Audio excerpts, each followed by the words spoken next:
Hello, I'm Jashikins, and welcome to another episode of Jash Reads. Today we're continuing on with Mockingjay by Susan Collins, and we're starting Chapter 5. Yay! Happy dams!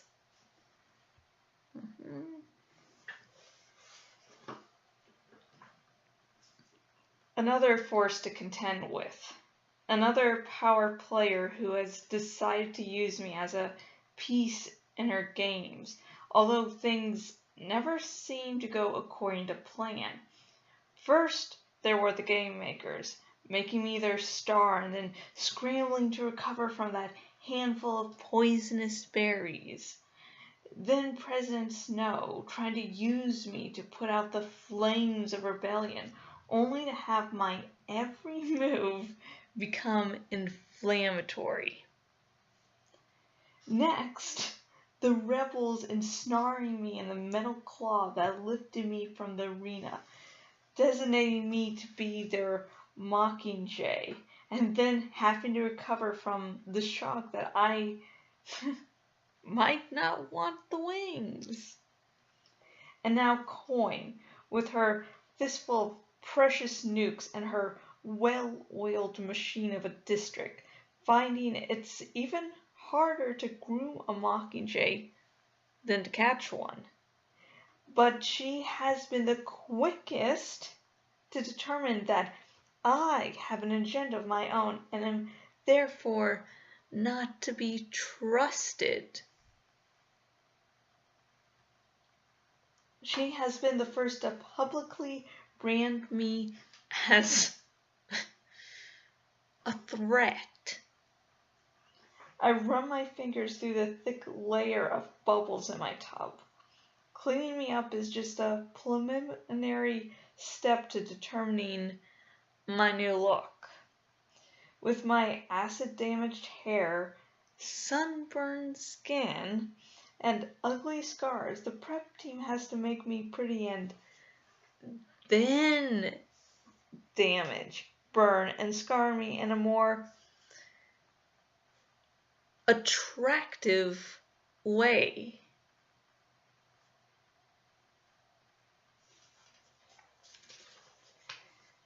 Remake her to Beauty Base Zero, Fulvia ordered first thing this morning. We'll work from there.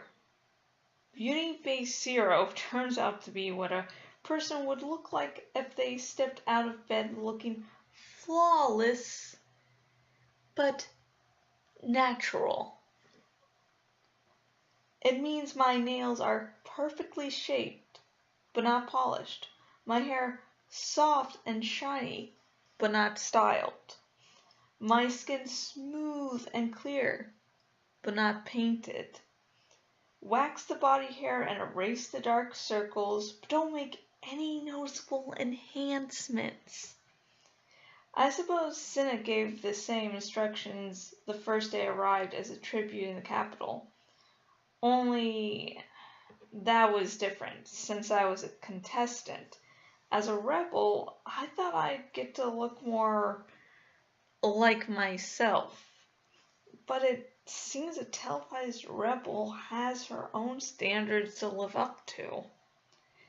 After I rinse the lather from my body, I turn to find Octavia waiting with a towel. She is so altered from the woman I knew in the capital, stripped of the gaudy clothing, the heavy makeup, the dyes and jewelry and knickknacks she adorned her hair with. I remember how one day she showed up with bright pink tresses studded with Lincoln-colored lights shaped like mice. She told me she had several mice at home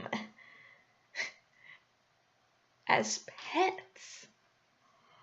The thought repulsed me at the time, since we consider mice vermin, unless cooked. But perhaps Octavia liked them because they were small, soft, and squeaky. like her. As she pats me dry, I try to become acquainted with the District 13 Octavia. Her real hair turns out to be a nice auburn. Her face is ordinary, but has an undeniable sweetness. She's younger than I thought, maybe early 20s. Devoid of the 3-inch decorative nails, her fingers appear almost stubby, and they can't stop trembling. I want to tell her it's okay, that Alciacoi never hurts her again. But the multicolored bruises flowering under her green skin only remind me how impotent I am. Flavius, too, appears washed out without his purple lipstick and bright clothes. He's managed to get his orange ringlets back in some sort of order, though. It's Vienna who's the least changed. Her aqua hair lies flat instead of in spikes, and you can see the roots growing in gray. However, the tattoos were always her most striking characteristic. And they're as golden and shocking as ever. She comes and takes the towel from Octavia's hands. Katniss is not going to hurt us, she says quietly but firmly to Octavia. Katniss did not even know we were here. Things will be better now. Octavia gives a slight nod, but doesn't dare look me in the eye. It's no simple job getting me back to Beauty Base Zero. Even with the elaborate arsenal of products, tools, and gadgets Plutarch had the foresight to bring from the capital. My preps do well until they try to address the spot on my arm where Johanna dug out the tracker. None of the medical team was focusing on looks when they patched up the gaping hole. Now I have a lumpy, jagged scar that ripples out over a space the size of an apple. Usually my sleeve covers it, but the way Cinna's Mockingjay costume is designed, the sleeves stop just above the elbow. It's such a concern that Fulvia and Plutarch are called in to discuss it. I swear, the sight of it triggers Fulvia's gag reflex. For someone who works with a game maker, she's awfully sensitive.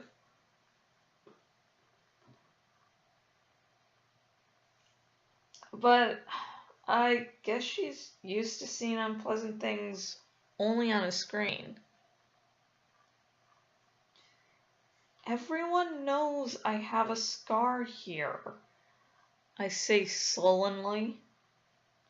Knowing it and seeing it are two different things, says Fulvia. It's positively repulsive. Plutarch and I will think of something during lunch. It'll be fine, says Plutarch with a dismissive wave of his hand. Maybe an armband or something. Disgusted, I get dressed so I can head to the dining hall. My prep team huddles in a little group by the door. Are they bringing your food here? I ask. No, says Vienna. We're supposed to go to a dining hall. I sigh inwardly as I imagine walking to the dining hall trailed by these three. But People always stare at me anyway. This will be more the same. I'll show you where it is. I say, come on. And that will be it for tonight. Let me see.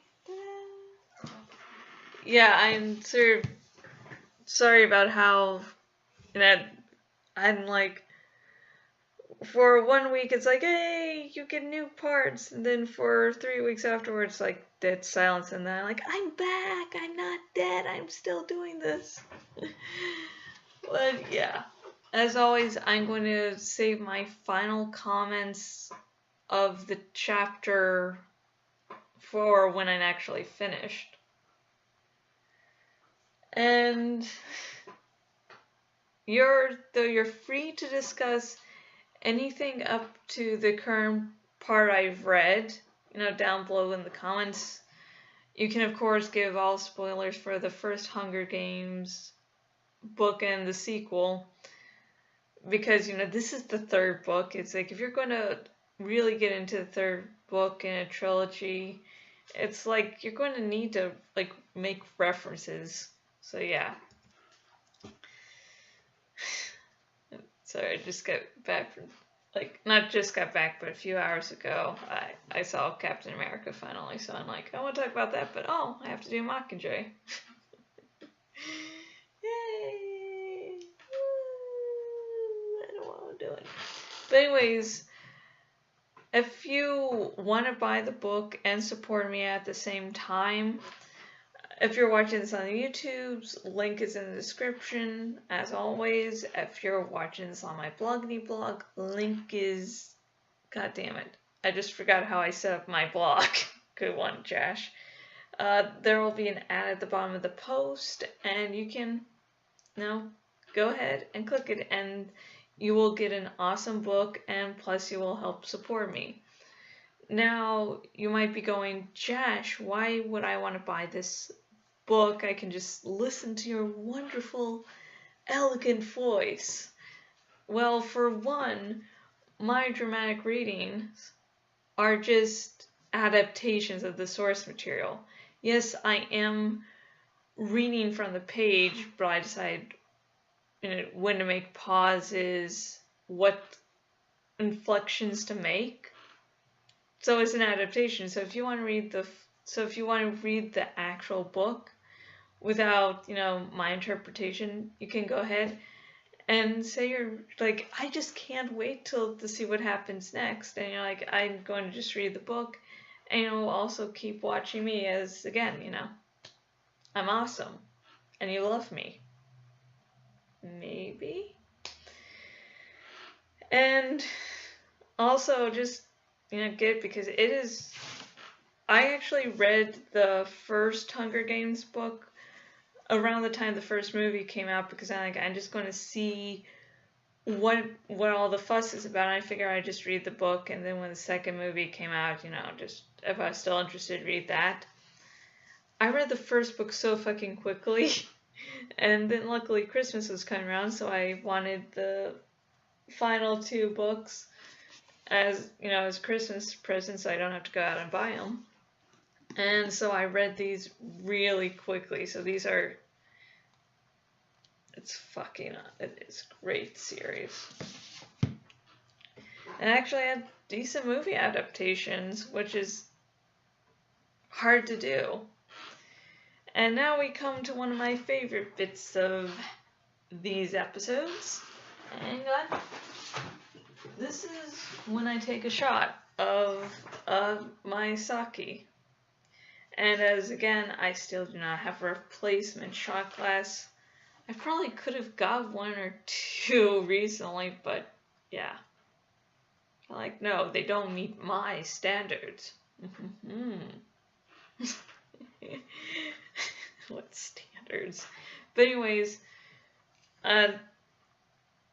taking a shot, you can take a shot at home if you drink, and if you're of legal age, get your favorite alcohol or liquor or whatever. And if you don't drink for whatever reason, take a shot of milk or water. I actually have milk.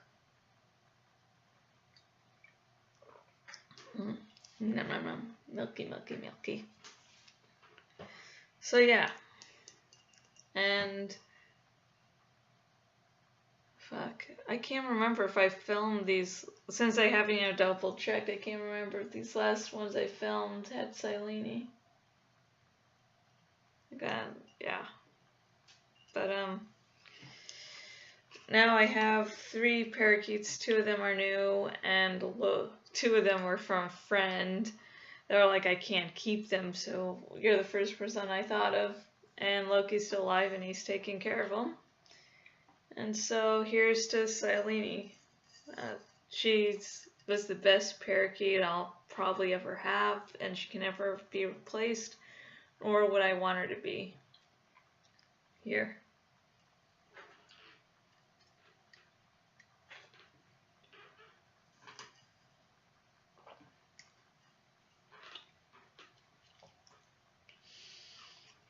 So, yeah.